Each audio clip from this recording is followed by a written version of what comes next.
Opa, começamos. Então, né, agora oficialmente a gente inicia aqui a nossa conversa de hoje. Então, boa tarde a todos, sejam bem-vindos. Eu queria mais uma vez, né, ressaltar a importância do preenchimento da lista de frequência para que a gente possa, né, gerar os certificados e para que vocês possam recebê-los, né? Então, não deixem de preencher. Mas ao longo da nossa atividade vai aparecer o link e aí vocês podem preencher, tá bom? Não deixem, não esqueçam. Espera aí um minutinho, então, vamos lá. Nesse mês, né, a gente está trabalhando com a docência como temática central do nosso projeto, que é intitulado Ética na Formação e na Atuação do Profissional Nutricionista.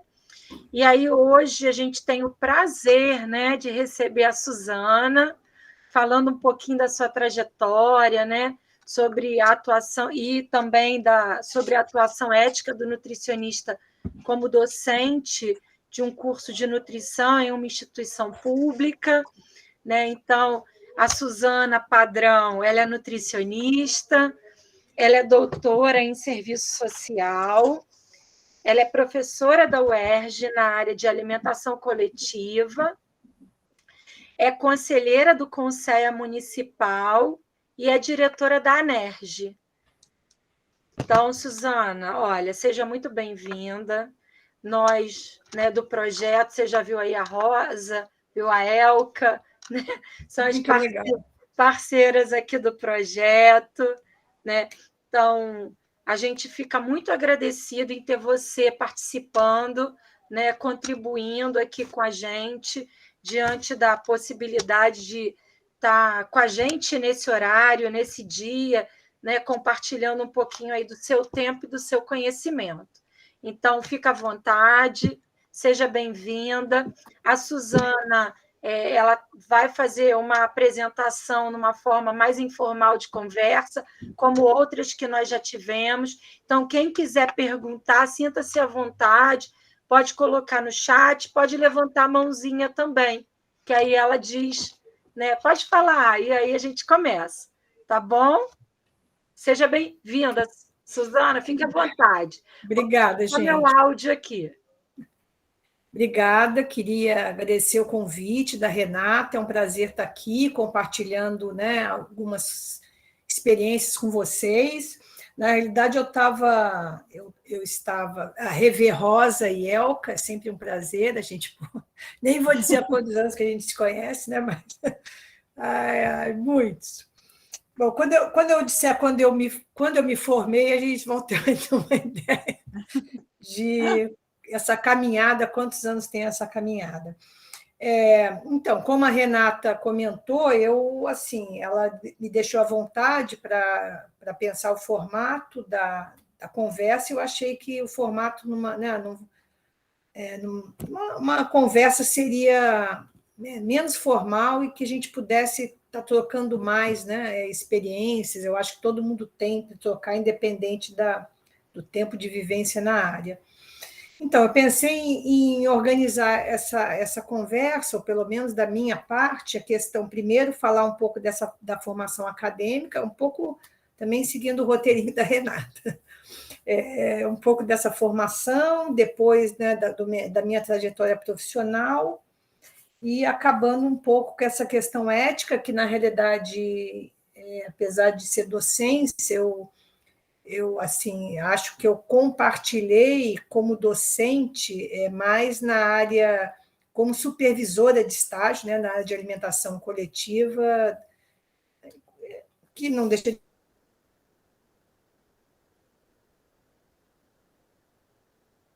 ser como docência, né? Bom, então vamos lá. Então, minha primeira formação, depois eu fui fazer uma especialização aí na Unirio, e tinha uma especialização, era a única, né? A Rosa dava aula, inclusive, que era especialização em administração de serviço de alimentação, acho que era de alimentação e nutrição, agora me ficou a dúvida. Enfim, mas antigamente a área de alimentação coletiva, na época que me formei, a gente chamava de ASA, né? Não sei se vocês se lembram, era Administração de Serviços de Alimentação. Então, era asa para cá, asa para lá. Hoje a gente denomina mais, né? Tem a denominação mais de alimentação coletiva.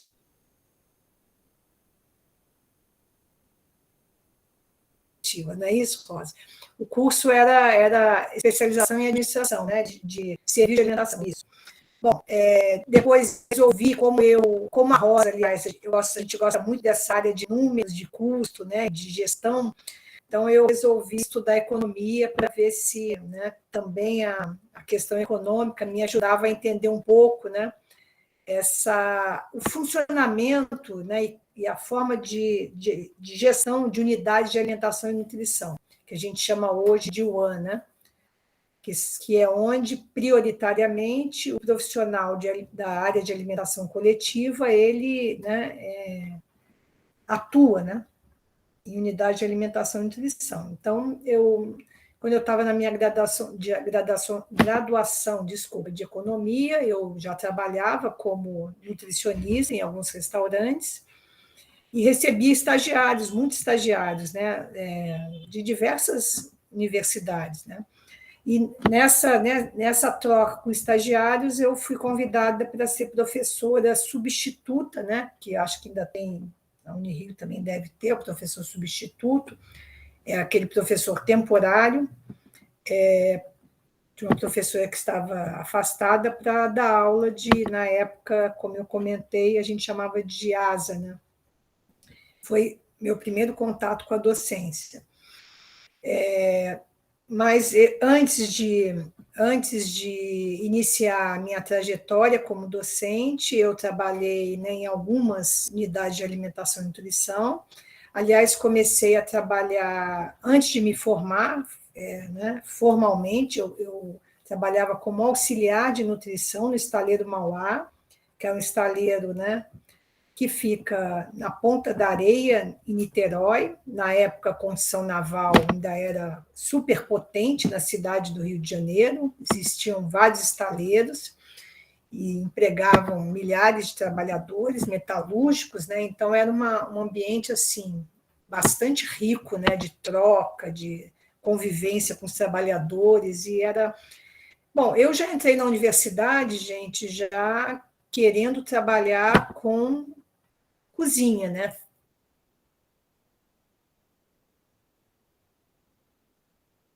Na cozinha, produzindo alimentação, atendendo as pessoas, tal. E o Estaleiro Mauá apenas confirmou esse meu desejo, vamos dizer assim. Eu nunca tive intenção, e sinceramente nunca pensei em trabalhar em outra área que não alimentação coletiva. E aí caiu do céu esse trabalho, porque eu me realizava integralmente, né? Eu era ainda estudante, não tinha me formado, convivia num espaço que se produzia 7, 8 mil refeições por dia, entre almoço e jantar. Então, era assim, um ambiente bastante, né, movimentado, né? Todo dia e toda hora tinha coisa acontecendo, e aquilo era uma coisa muito instigante para mim, né? Então, foi ali que eu realmente, apesar de ter pensar nisso, ali eu me decidi 100%, vamos dizer assim, né? Trabalhei no Estaleiro Mauá, depois de formada, fui contratada como nutricionista, depois fui trabalhar numa subsidiária do Estaleiro, ali em Caxias, que era a SEC, né? SEC Equipamentos, enfim.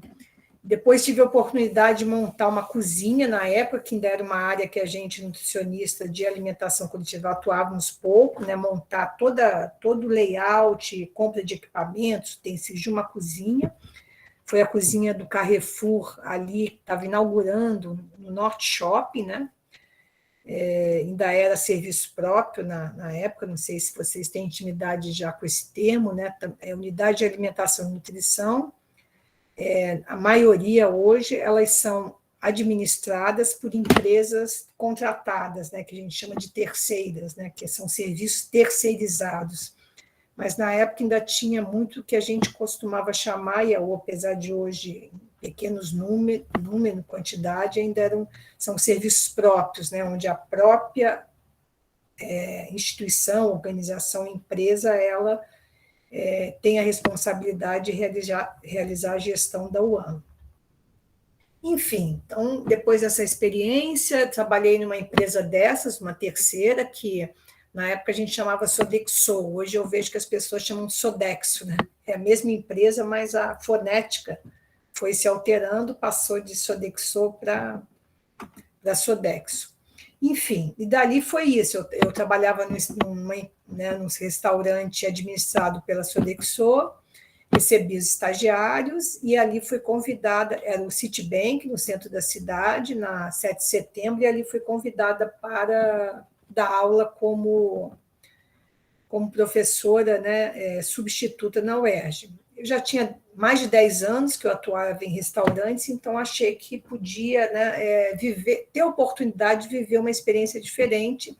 Bom, enfim, lá fiquei, ainda estou, né, hoje já vão fazendo 32 anos, gente, já estou quase me aposentando, ou querendo me aposentar, né?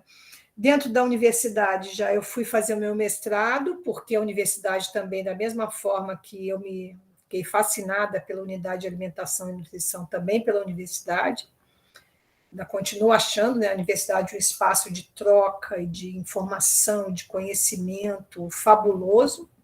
Eu acho que eu estou falando aqui principalmente para alunos do primeiro período, não é isso, Renata? É misto, Suzana. Nós temos profissionais, temos alunos do primeiro e períodos variados. Certo. Então, assim, bom, mas essa sugestão vale para todas e todos, né? Eu acho que eu sempre falo com os alunos, né, com meus alunos, quer dizer, aproveitem, tentem, principalmente a universidade pública, tentem aproveitar tudo que ela pode, né, tudo que vocês possam sugar, né? Porque além da formação técnica, que é mais, né, o conteúdo que a gente tem contato, e no curso de nutrição a gente tem, né, uma infinidade de possibilidades para além dessa formação, né, assim, formação social, política, enfim, econômica, participando dos centros acadêmicos, do diretório central, enfim. Então, eu acho que né, é uma possibilidade de aprendizado para além da nossa formação super importante, super interessante. Enfim, então, na universidade eu fui fazer o meu mestrado, vou me perder algumas vezes, viu, gente, porque o assunto puxa outro, eu tenho que voltar ao meu fio da meada. Então, eu entrei, me apaixonei pela universidade, portanto, eu fui fazer o mestrado em educação para pensar a universidade e o ensino público, né? Não tinha a ver com a nutrição especificamente, mas era uma coisa que me mobilizava demais à época, e continua me mobilizando, né? Eu participei do movimento docente da universidade ainda participo hoje, não tão próxima, né, mas durante 20 anos, 20 e poucos anos, eu, né, participei da gestão da Associação Docente, fui a todos os congressos do Sindicato Nacional, e isso também foi um aprendizado sem igual, né? Então, por isso que eu estou até sugerindo e recomendando, né, aconselhando que quem puder possa, né, quem tiver possibilidade, oportunidade, também, né, faça esse movimento, que eu acho que nos dá um retorno grande. E aí, depois de 10 anos depois, eu fui fazer meu doutorado, aí já na área de serviço social, eu queria estudar políticas públicas, o principal elemento que me mobilizou foi o Guia Alimentar, o primeiro guia que saiu em 2005. Eu, assim, falando abertamente com vocês, eu tinha, assim, muitas críticas àquele guia, aquele formato daquele guia, como ele foi, né, como ele foi apresentado, né? Enfim, eu achava difícil aquele guia poder ser assimilado pelos profissionais lá da atenção primária e ser aproveitado, né? Tanto que, não sei, talvez vocês não tenham tido contato com esse guia de 2005, né, Guia Alimentar para a População Brasileira, mas o de 2014, que sai em 2014, 15, já é um formato completamente diferente, né, trazendo já essa classificação que hoje a gente, né, discute, apresenta que são dos alimentos, né, processados e ultraprocessados, tal, que tem críticas, principalmente a área de engenharia de alimentos, né, considerando que a indústria ela faz parte do nosso, né, do nosso cenário, enfim. Então, mas é sempre um diálogo muito importante. Então, foi por isso que eu fui estudar políticas públicas, daí que eu me aproximei da segurança alimentar e nutricional, e por isso hoje eu participo já há 6 anos, né, do CONSEA, do Conselho de Segurança Alimentar e Nutricional, no controle social de políticas públicas, que eu acho que isso é fundamental, ainda mais nesse cenário que a gente de, né, perdas de direitos, as políticas estão sendo, né, eliminadas, né? Enfim, a gente, durante a pandemia, por exemplo, acho que a gente fez um trabalho importante em relação ao PNAEC, né, que é o Programa Alimentar de Alimentação Escolar, Nacional de Alimentação Escolar, no sentido de tentar, né, exigir que a prefeitura, em particular a prefeitura do Rio de Janeiro, não deixasse de atender as crianças ou com cestas ou com cartão alimentação, porque as escolas fechadas levariam uma grande quantidade de crianças a ter dificuldade de acesso ao alimento, era uma preocupação grande nossa. Enfim, e aí comecei a atuar bastante nessa área, além da alimentação coletiva, os projetos de extensão que eu tenho são, né, voltados à segurança alimentar. Eu tenho um projeto de hortas, né, em comunidades de favelas, né, na favela do Salgueiro e da Formiga, aqui na próxima área que eu moro, que é o Rio Comprido. Enfim, a gente tenta discutir a agroecologia e tenta discutir a questão da alimentação, né, mais adequada e saudável, e por isso a gente ter autonomia de fazer o plantio do nosso alimento.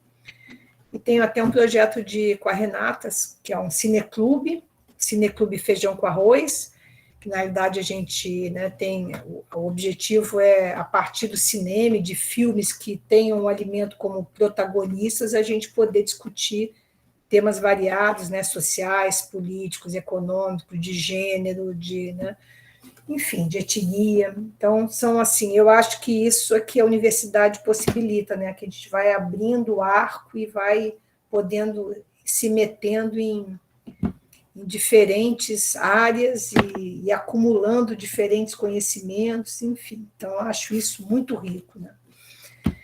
Bom, acho que essa é um pouco. Eu fiz uma mistura, na realidade, da formação acadêmica com a formação profissional, estou na universidade até hoje, depois de ter passado, né, como eu comentei, mais de 10 anos atuando como nutricionistas em unidade de alimentação e nutrição, que é hoje o papel desse profissional. Aí, Renata, o papel do profissional, fiquei em dúvida disso, seria o profissional docente ou o profissional da área de alimentação coletiva, onde eu atuo. Então, você como docente, e aí dentro dessa área que você atua. Então, como docente, então, eu atuo, basicamente, já falei um pouquinho, né, na área de alimentação coletiva, com pé lá na segurança alimentar, porque eu acho que eu entendo uma unidade de alimentação e nutrição como um cenário e um espaço para poder a gente trabalhar com segurança alimentar e nutricional à medida que a gente facilita o acesso, né, das pessoas, da população. Por exemplo, um restaurante popular, ele funcionou durante anos na cidade, nós tínhamos aqui 8 restaurantes, hoje estamos reduzidos a 3, essa é uma luta também do CONSEA, reabrir os restaurantes populares. O restaurante popular, ele é uma expressão bem, né, bem importante da facilidade de facilitador do acesso da população como um todo à alimentação, né?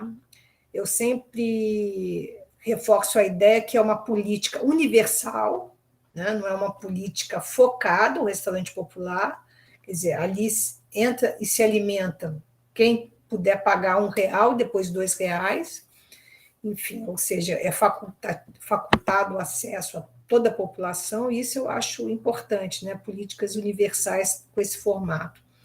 Então, é isso que o nutricionista que atua na área de alimentação coletiva, ele acaba, né, realizando. a gestão de unidade de alimentação e nutrição. Como docente dessa área, eu dou aula em 2 disciplinas, que é a alimentação coletiva, basicamente 1 e 2,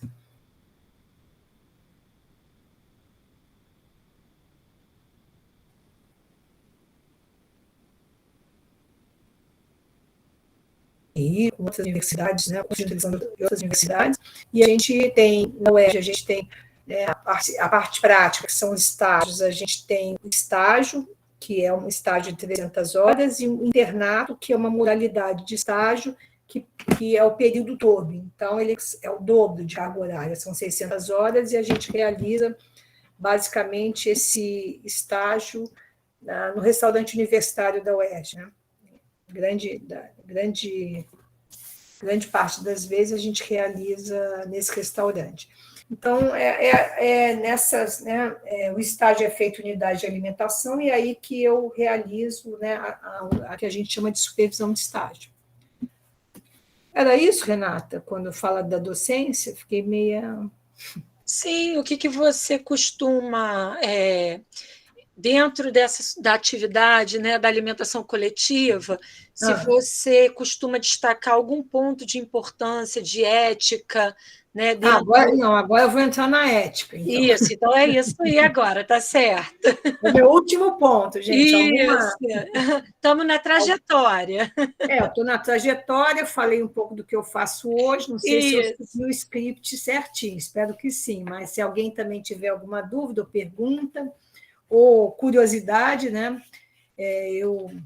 Assim, como eu já falei no início, essa área é uma área que eu, me instiga muito, eu gosto muito, apesar de reconhecer que não seja o caso, né, da maioria dos alunos que ingressam no curso de nutrição, pelo menos não na UERJ, né? A maioria não tem, né, a iniciativa, pelo menos não de forma imediata, de trabalhar ou atuar nessa área. Bom, como eu comentei no início, rápido, eu queria destacar a questão ética. Muitas vezes, o que eu mais tenho contato na supervisão de estágio, né, ou do internato, né? A gente, na UERJ, a gente realiza a supervisão no próprio local. Então, a gente tem encontro com os alunos 1 vez por semana, e a gente vai à unidade de estágio 1 vez ou 2 vezes, normalmente 2 vezes, durante o período de estágio, para ver como é que, né, o aluno conhece, está se inserido, se ele está, né, se acostumando com a unidade, o que ele está achando do estágio, o que ele destaca como coisas importantes que ele está vivenciando no estágio, enfim. Então, é uma troca que a gente tenta fazer no local de estágio. E aí, infelizmente, é o que eu percebo de uma forma geral, né?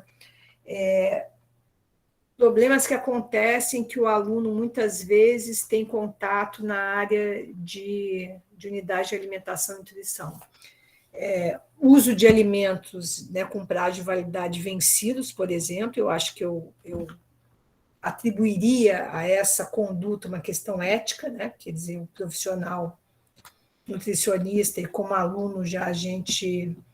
né? A gente sabe que a gente não pode usar alimentos com prazo de validade vencido, isso a gente vê com alguma frequência. A gente sabe, até tem avaliação das razões que levam a isso. Posso fazer um parênteses aqui, gente? Estou vendo a Rosângela Banharo aí. Ô, Rosângela, quanto tempo também, hein? Só um parênteses, viu, gente? Acabei de ver a carinha aqui da Rosângela. Muito legal ver as pessoas que eu convivi durante muito tempo. Enfim, então eu vejo isso com certa frequência. O nutricionista, muitas vezes, e aí, infelizmente, o aluno acaba tendo algumas vezes essa experiência de priorizar, muitas vezes, a questão da gestão e do custo e do gasto em detrimento à questão da saúde. Eu acho que o nutricionista é um profissional de saúde, é um profissional que, numa unidade de alimentação e nutrição ou outro qualquer espaço, ele, né, deve lidar e deve priorizar a saúde daqueles com quem ele está lidando, e no nosso caso, tanto os trabalhadores da UAM quanto, né, aqueles que frequentam o restaurante, ou a unidade, que a gente pode chamar de comensais ou de usuários, enfim. Eu não gosto muito da palavra de cliente, mas prefiro essa denominação de comensais ou usuários. Então, isso eu acho que é o nosso saber e fazer, é cuidar da saúde, né, dessas pessoas que a gente está lidando dia a dia, tanto os usuários quanto os trabalhadores. E muitas vezes, por imposição, né, da própria estrutura do sistema, a gente acaba, né, sendo quase que empurrado a cometer essas ações que eu considero pouco éticas, né? Então, a gente vê a utilização disso, como eu comentei, de alimentos com prazo de validade vencido, a gente vê aproveitamento de alimento pronto que não deveriam ser aproveitados, muitas vezes para a questão tempo e temperatura, já está para além. A gente vê, muitas vezes, algum alimento não ser preparado do jeito que deveria, por o alimento não estar em condições que deveriam estar, enfim. Então, eu costumo comentar que isso, né, a gente indica e aponta que isso não é uma conduta correta e acertada, e que isso vai, assim, em grande medida, ele vai depender da nossa atuação ética, né, de como que a gente se enxerga como profissional e como a gente percebe o papel que a gente tem que cumprir naquele espaço. Já presenciei também muitas vezes, né, controle de temperatura, né, ao invés, né, de equipamentos, por exemplo, de câmeras frigoríficas, a temperatura é X, né, o profissional orientado, o estudante é orientado por X menos Y, para poder ficar dentro do que é recomendado quando o equipamento não está. Também considero uma questão ética, né? Enfim, então eu acho que essas são as principais situações com as quais eu me deparei, né, nesse papel de docente como supervisora de estágio. Depois que a gente sai dali, a gente tenta conversar com o aluno isso, né, que a gente não pode abrir mão dessa ética. Eu até, não sei se eu diria que compreendo, mas eu até sei os motivos pelas quais, né, o profissional acaba fazendo isso. A gente sabe que ele é muitas vezes, isso é imposto, né, porque, e aí você fica entre a cruz e enfim, de ter a necessidade de garantir aquele trabalho, mas eu acho que a gente precisa pensar quanto ético ou não essa posição que a gente assume. E como docente, eu não acho que em sala de aula e como professora dentro da universidade, eu acho que muitas vezes é o que qualquer outro professor acaba passando, né? E é uma questão do aluno mesmo. A gente, às vezes, passa a mão na cabeça, mas eu acho que, né, enfim, copiar um texto, não indicar uma fonte, isso é uma questão ética, na minha opinião, né? Assim, enfim, tem coisas que a gente realiza durante o nosso tempo de estudante que a gente, pelo menos, deveria ser indicado e refletir, fazer essa discussão sobre a ética, o que é a ética, como que ela foi construída, né? O nosso não é manual, esqueci o termo de ética do Código. Código, desculpa, o código, ele foi recentemente revisto, eu acho que ele é feito exatamente para nos dar parâmetro e uma direção para que a gente continue agindo de forma ética, né? A gente vê muito isso na pesquisa, né? Os dados, como os dados são algumas vezes apropriados sem avisar né, aqueles que realizaram a pesquisa, realizaram o levantamento de dados, isso também é uma questão ética, né? Na pós-graduação, eu acho que tem várias questões éticas, a gente, né, colocar o nome em uma coisa que a gente não fez, isso acaba também, acho que, sendo ético. Enfim, eu acho que acho que a universidade não é diferente, tem uma série de circunstâncias que acabam nos levando para... Enfim, é isso, gente. Não sei se eu... Tem uma pergunta aqui para você, Suzana.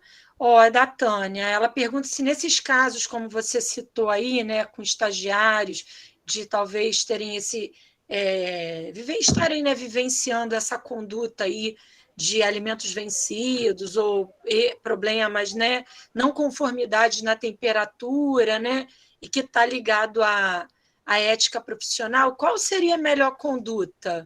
Né? Ou ainda, se você talvez já precisou tirar algum aluno de algum local por uma conduta não ética do local mesmo, ou do próprio estagiário, talvez, já aconteceu? Eu acho que uma vez aconteceu, mas na realidade eu dava aula na Veiga de Almeida e tinha estagiários numa rede de supermercado. Nem vou falar o nome, que não vem ao caso, uma rede de supermercado, e eles tinham a prática, por exemplo, de determinados alimentos que eles reembalavam e botava a etiqueta de novo, eles, né, mudavam a data de validade. Então, assim, um queijo, por exemplo, queijo Minas, que vinha de fábrica com aquela embalagem, com aquela data, né, eles porcionavam aquela forma, botavam uma outra data de validade. Isso é muito comum, né? Ainda hoje, penso que isso acontece, mas isso acontecia com os nossos estagiários vivenciando aquela prática, né? Eu acho que uma vez a gente acabou intervindo e retirando os estagiários, mas normalmente o que a gente procura fazer, infelizmente, gente, assim, não é tão incomum, não sei se vocês fazem supervisão de estágio em loco, não é tão incomum assim a gente assim, observar e se deparar com essa situação. O que a gente tenta fazer nessas reuniões que a gente realiza com os alunos semanalmente para discutir o campo de estágio, as atividades realizadas, a gente, né, sempre que isso é relatado, a gente procura fazer essa discussão, né, com o aluno. O que significa isso? Por que o profissional é levado a atuar daquela forma? Quanto isso é criticável ou não, né? Quanto que a questão ética está implicada aí, de como que ela deveria, né, como deveria ser um parâmetro, um diferencial para a gente atuar. Então, isso muitas vezes serve, sempre, a gente sempre faz a discussão, mas muitas vezes serve para a gente aprofundar um pouco exatamente essa discussão, né? E principalmente porque é o que leva o profissional, né, a atuar dessa maneira em alimentação coletiva, né? E aí é um desdobramento a gente discutir como é que o sistema funciona, por que a gente é levado a isso, de que forma isso estaria vinculado ou não ao nosso trabalho, à manutenção do trabalho, do emprego, que risco que a gente corre, enfim, como é que a gente atua diante né, muitas vezes, uma situação que é imposta ao profissional, como é que a gente atua no sentido de poder abrir mão ou não daquele trabalho. Imagine assim, num cenário de hoje que a gente está, né, com desemprego, sei lá, 15 milhões de pessoas, né, fora os subempregados, os informais, enfim, como é que a gente lida com uma situação como essa, que a gente colocar em risco, muitas vezes, a nossa própria subsistência, sobrevivência, né? Então, é uma coisa grave e a gente busca fazer essa discussão, né? Quando a gente se depara com uma situação desse tipo. E eu acho que o mais importante é isso, compreender o aluno e a gente compreender como é que isso está, né, tá associado ao próprio sistema, né? Como é que o sistema, às vezes, cria essas armadilhas e como é que a gente cai ou não nelas, né? As consequências, né? Isso. Porque isso é inevitável, eu acho que para qualquer um, em qualquer profissão, né? A gente vai, né, a maior parte de nós vai se deparar com situações que a gente, né, vai ter que pensar duas vezes e as consequências disso, de agir de forma A, B ou C, e o que isso traz para a gente como profissional, como pessoa, enfim. Mas eu acho que é uma forma de preparar, porque inevitável, gente, a gente acaba nessa realidade se deparando com isso. A Rosângela e a Tânia concordam com você, disse que o comentário é pertinente mesmo, né? Que está relacionado ao sistema de lidar, né? De se deparar com essas situações, talvez. mas a Márcia quer saber de você que dicas que você dá para alunos que têm como objetivo chegar à docência. Olha, é o seguinte, Márcia. A Márcia é aluna? Márcia, você é aluna? Acho que sim, acho que ela ainda tem o Estudante. objetivo de chegar à docência. Porque eu posso até dar algumas dicas, mas eu vou adiantar que é muito diferente, né, de quando eu cheguei para quando. Porque quando eu cheguei, você veja, quando eu cheguei, eu ingressei na universidade como professora substituta. Dentro da universidade, eu tive minha liberação para fazer meu mestrado, meu doutorado, enfim, e a última banca de concurso, por exemplo, que eu participei, assim, o currículo das candidatas, né, eram, quer dizer, eram incríveis, né, no sentido de, por um lado, né, a quantidade de, o tamanho do currículo e a potencialidade do currículo do ponto de vista da inserção em pesquisa, em pós-graduação, em artigo publicado, então. Enfim, então eu acho que o que eu vejo, o que eu percebo é que aqueles estudantes que tenham já o objetivo de ingressar na área de docência, eu acho, e principalmente, e em particular ou em especial em universidades públicas, onde a disputa é acirrada, é que esse início ele se dá no início do ingresso como estudante, né?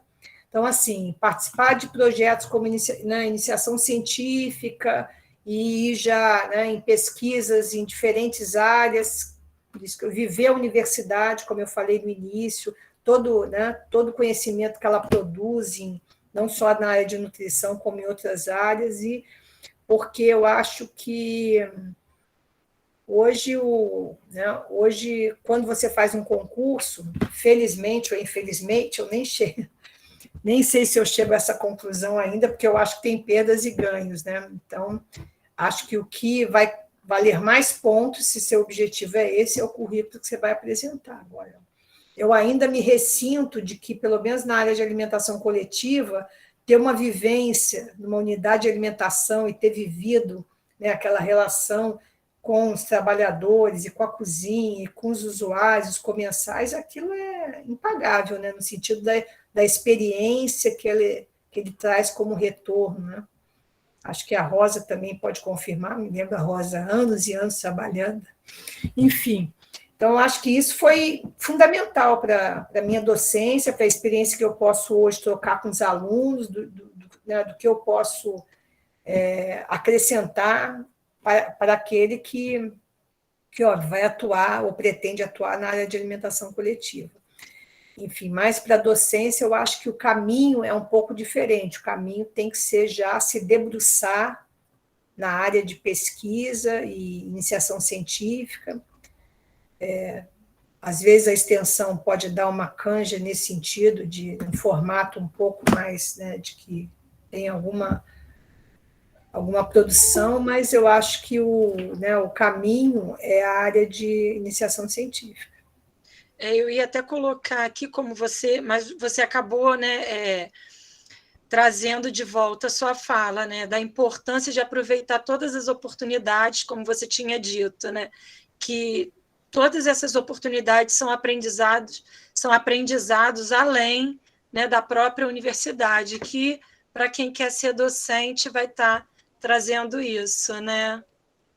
Eu acho que isso amadurece demais, né? Você poder se relacionar, por exemplo, com outros cursos, né? Com aluno de outros cursos. Eu acho que, por exemplo, o currículo nosso da nutrição lá na UERJ é uma coisa, a gente está sempre mudando de currículo, mas uma coisa que deveria ser, que eu defendo, que a gente não conseguiu na tentativa de dar uma enxugada, é que as disciplinas eletivas fossem eletivas universais, ou seja, a gente tivesse a oportunidade de cursar disciplinas em outros cursos, em outras unidades acadêmicas, né? Sei lá, fazer... Enfim, por quê? Porque a vivência em outras unidades acadêmicas, elas nos traz também um retorno como, né, como pessoa, como cidadão, como profissional, que é muito importante para a gente poder, né, amanhã ou depois, quando a gente se forma e, né, está aí no mercado de trabalho, como docente ou não, entendendo o mecanismo da, né, social, a cada reforma que a gente faz também, a gente diminui a sociologia, e eu me debato, porque eu acho que é o contrário, a gente tinha que ou manter, pelo menos, porque eu acho que a introdução à sociologia, pensar a sociedade, os mecanismos da sociedade, como a sociedade funciona, é que nos dá uma canja grande para fazer opções, escolhas, né? Entender a dinâmica do mundo, entender a dinâmica do mundo do trabalho, que a gente chama de mundo do trabalho, né? Enfim, eu acho que isso é importantíssimo, a gente está entendendo o que a gente está fazendo no mundo, né? Enfim, eu vejo que cada reforma que a gente faz é o contrário, a gente diminui a economia, a gente diminui as ciências sociais, a gente vai diminuindo disciplinas que, né, a maioria talvez entenda que não, né, não tenham menos relevância para a nossa formação, e quando eu acho que é o contrário, né? Porque um técnico, a questão técnica, se você vai estudar para um concurso, fizer um curso desse preparatório para concurso, você vai ter uma bagagem, né? Técnico que é importante. Agora, a vivência do mundo, pensar a sociedade, ter esse contato com outros cursos, com alunos, com professores de outras, né, unidades acadêmicas, eu acho que isso é uma oportunidade ou uma experiência que a gente só vai conseguir ter nesse momento de formação aí que a gente está vivendo, né, que os estudantes estão vivendo. A gente também, como professora, né? A Rosângela colocou aqui que a universidade ganhou muito com a sua chegada. Por Não, de tudo isso aí. Eu achei fundamental assim, poder chegar à universidade para dar aula depois de 12 anos, né, trabalhando em unidade de alimentação, eu considero que foi fundamental, né, porque eu discuto com o aluno e continuando fazendo supervisão de estágio, indo na unidade, conhecendo, a troca com o aluno é do que é o real e o concreto, né, o mundo real, o mundo concreto. Então, essa é a experiência que eu tento trocar né, e discutir com o aluno. E aí, mais perguntas?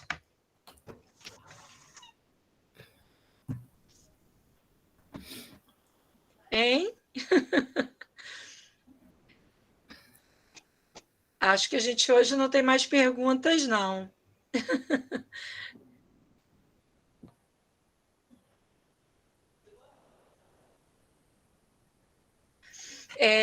Eu até queria colocar aqui, Suzana, quando você fala, né, da importância do nutricionista, que ele é um profissional de saúde, né, da saúde, seja de quem está trabalhando com ele, seja para quem ele está oferecendo o serviço, né, principalmente na alimentação coletiva, né, onde você tem um público que está com você produzindo, né, a refeição daquele outro, né? Então, quanto é importante a saúde ali naquele convívio também, né?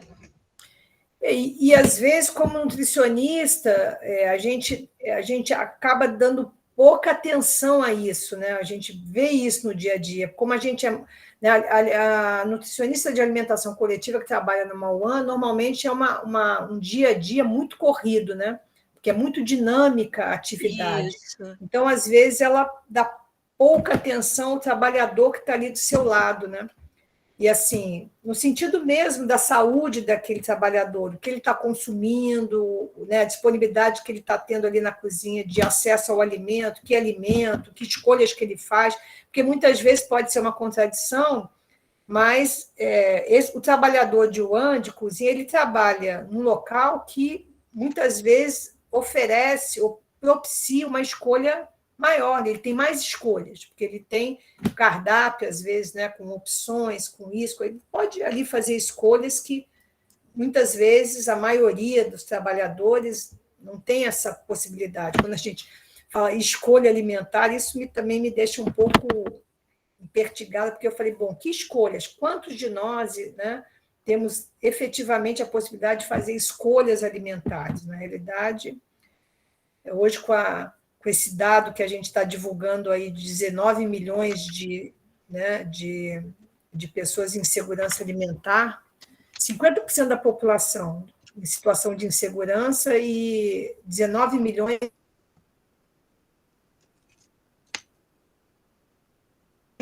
passando fome, né? Então, é um dado muito alarmante. Então, assim, poucos têm a possibilidade de fazer efetivamente escolhas. Aí, o trabalho da cozinha acaba até, por trabalhar pelo ofício dele, acaba tendo muitas vezes essa possibilidade. E aí, que tipo de escolhas que ele faz? Como é que a gente pode orientar? De que forma que a gente pode, né, falar de alimentação saudável numa cozinha para aquele trabalhador? Né? A gente tem estudos aí que indicam que a maioria são obesos, né, até porque talvez tenham um contato mais próximo e acabam, né, se tornando obesos, enfim. Então, quanto que isso, né, tem uma participação ou não da equipe de nutricionistas daquela unidade de alimentação? Eu acho muito importante. Como profissional de saúde, eu acho que a gente não liga e desliga o botão, né? Agora eu vou ser profissional de saúde, agora não. Então, assim, a gente é um profissional de saúde o tempo todo a gente está ligada, né, nesses dados. Sai um dado como esse, que, né, 10% da população passa fome, é um dado alarmante.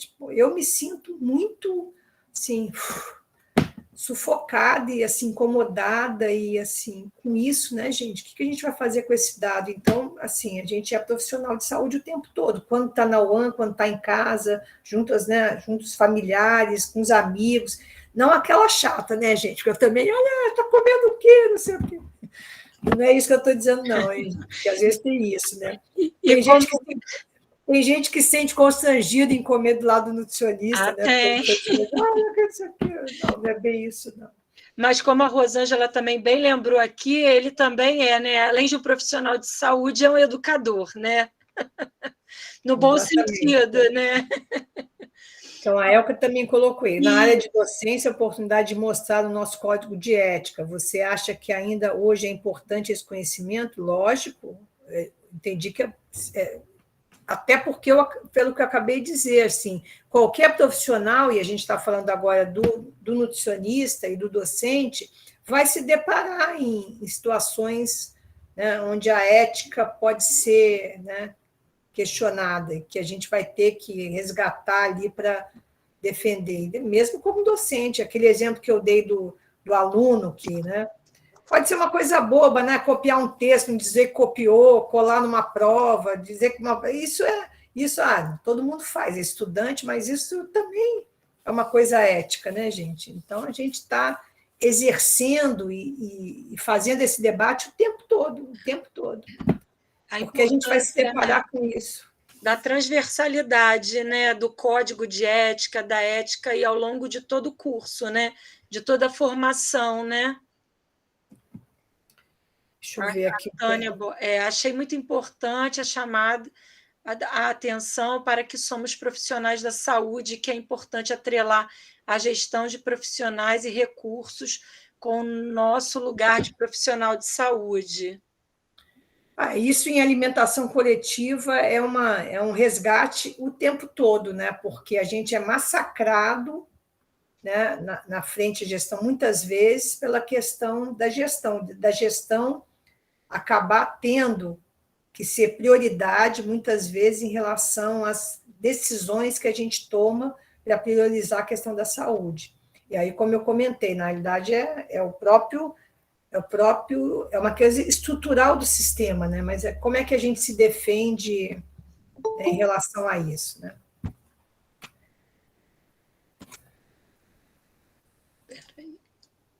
Tinha entrado aqui uma mensagem. É verdade. Principalmente a gestão administrativa, né, Suzana? É isso, a gestão de alimentação. Isso, que por conta dessa... E aí o mercado acaba sendo muito exigente e cruel, né?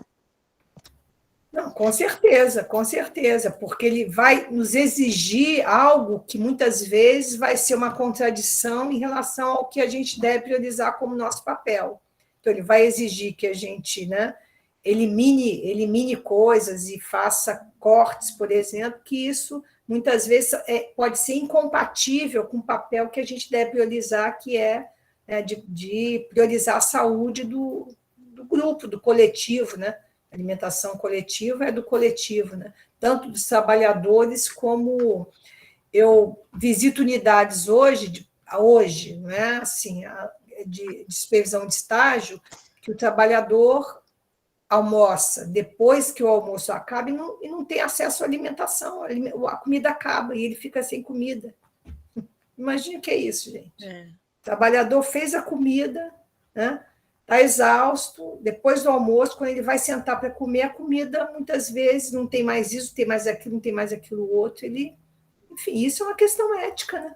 Nossa, eu a considero assim, porque como é que o trabalhador que está ali, ele né? Ele não vai ser facultado o acesso à comida que ele acabou de fazer? É ética e de saúde, né? De segurança, né? Alimentar. Aí até a Elka coloca que a saúde não é só aplicada nos hospitais e clínicas, mas nas UANs também, né? Não, com certeza, o tempo todo. O tempo todo a gente se depara com situações. Segurança alimentar é isso, é saúde, promoção de saúde, né? Isso, é a elaboração dos cardápios, né? É isso. E até a origem do alimento. Hoje eu acho que esse tema está começando a entrar na alimentação coletiva, mas é uma coisa que a gente não pode perder de vista, que é o sistema alimentar, né? É verdade. A origem do alimento que a gente produz na UAN, de onde ele vem, se é um alimento saudável, se ele é cultivado de forma sustentável, preservando a saúde daquele que cultiva, enfim, tudo isso tem implicações com o nosso dia a dia, né? Nem sempre a gente pode priorizar isso, mas isso não pode sair do nosso horizonte, né? Isso. Como é que a gente faz segurança alimentar numa UAN? Também priorizando a origem do alimento que a gente compra. Verdade, Suzana. Na alimentação coletiva, a gente ainda está bem, né, em passos miúdos, mas esse horizonte é que não pode ser perdido, né? Valorizar aqui a economia local, pequeno agricultor, a própria humanização da UAN, né? A Rosa aqui te parabeniza, que você é sempre brilhante e esclarecedora. A sustentabilidade. E ainda a gente está engatinhando ainda em relação a isso, mas isso a gente tem que ter isso como horizonte, né? No nosso cotidiano, numa UAN. Isso aí.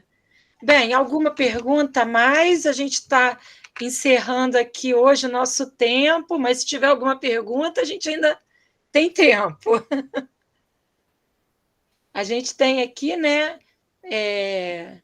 Como eu falei, a Rosa te dando os parabéns aqui, que você é sempre brilhante, esclarecedora. Que tenho que agradecer, gente. Foi um prazer. Olha, o pessoal te dando parabéns, que adorou rever você. Também. Tá? O pessoal muito legal. Agradecendo, dizendo que foi ótimo, incrível, maravilhoso. Então, eu acho que hoje a gente não tem mais perguntas. Não, espero que eu tenha contribuído para acrescentar um debate. Isso é sempre dinâmico, né? Cada dia tem uma questão que vai aparecer nova, então a gente tem que estar sempre antenado, né, gente? Com certeza, Suzana. E assim, como são sempre profissionais, né, de diferentes áreas e profissionais diferentes, né? Então, essa fala é sempre importante, porque faz com que a gente pense, né? Quem já é profissional, que passou por aquilo, ou que passa, ou quem é aluno que às vezes faz um estágio e que vivencia aquilo, ou quem é um aluno que ainda não passou e se por acaso passar, ele vai lembrar dessa fala, né? Então, da importância da gente ter o código, da importância da gente entender que aquilo está errado, mas qual é a condição do mercado, qual é a condição que a gente se encontra dentro, né, dessa estrutura da sociedade, né? Então, eu tenho certeza que a contribuição foi grande. Eu queria, antes da gente encerrar, né, eu queria te agradecer mais uma vez, mas queria te convidar para a gente fazer a nossa foto, né? Então, queria, como a gente faz sempre no final, porque o projeto sempre foi presencial, então a gente no final aglomerava e tirava uma foto, né? Fazia uma foto. Agora a gente faz aqui através da nossa tela. Então, quem se sentir à vontade, né, que abra sua câmera aí, para a gente poder fazer a nossa foto. Eu vou pedir, Graziele, para reporem, tá? O link da presença, mas vamos fazer a foto aqui primeiro. E aí é a Carol que vai fazer. Então, vamos nos posicionar e aguardar. Vamos lá, Carol.